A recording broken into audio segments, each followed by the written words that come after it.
What's up everyone, it's Jason. Today, we're diving into virtual reality, the tech that promises to revolutionize gaming, entertainment, and even work. But if VR is the future, why aren't we all using it? There are still some big hurdles to overcome. We're breaking down the 5 biggest challenges holding VR back from reaching its full potential. So, buckle up, because we're about to explore the fascinating, complex, and sometimes frustrating world of virtual reality. Let's get right into it.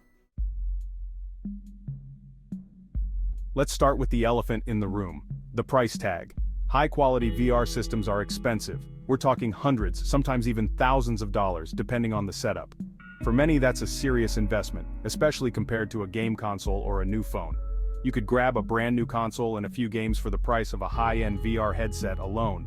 And that's before you factor in the cost of a powerful gaming PC, which many VR systems require.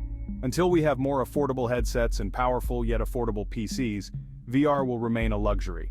So price is definitely a major barrier to entry, but it's not the only one. Next up, let's talk about the physical limitations of VR. VR sickness is real and can be a huge turnoff. Imagine strapping on a headset ready for an awesome VR adventure, only to feel nauseous or dizzy a few minutes in.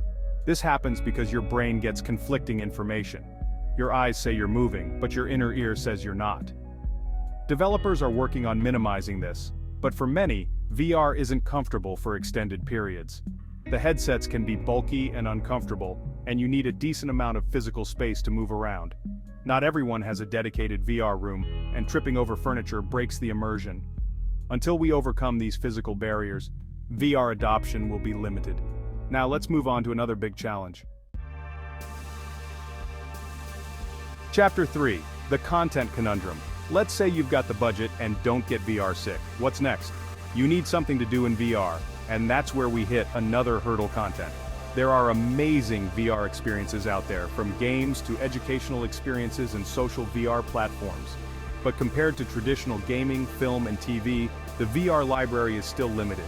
This limited content library means less incentive for people to buy into VR. Developers are hesitant to invest in VR content without a large user base, creating a vicious cycle. Without compelling content, people are less likely to adopt VR, so content is a major hurdle for VR. Chapter 4, the social disconnect. One of the biggest criticisms of VR is that it's isolating.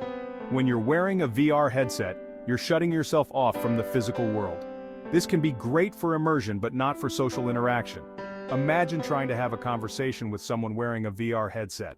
Social VR platforms exist, but they lack the nuance of real-world interactions. Plus, wearing a VR headset in public is still seen as weird. Until VR becomes as socially acceptable as wearing headphones, it's hard for it to integrate into our lives. Now let's discuss the final hurdle.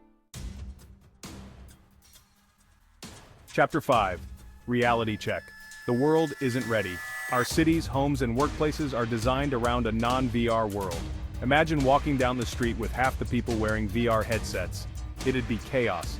Our social etiquette, laws, and way of life need to adapt to accommodate VR. How do we prevent accidents involving people using VR in public? How do we address privacy concerns? These are complex questions we're only beginning to grapple with. While the technology is cool and full of potential, we're still a long way from VR being a seamless part of our lives. The world just isn't ready yet. Outro: the future of VR. So is VR destined to remain niche? Not necessarily. VR has come a long way and will continue to improve. Headsets will get lighter, more comfortable, and affordable. The content library will grow, offering more diverse experiences. Maybe one day we'll integrate VR seamlessly into our lives, but for now, VR remains a technology on the cusp, full of potential, but with a long way to go. What do you think? Are you excited about VR? Do you think it will ever become mainstream?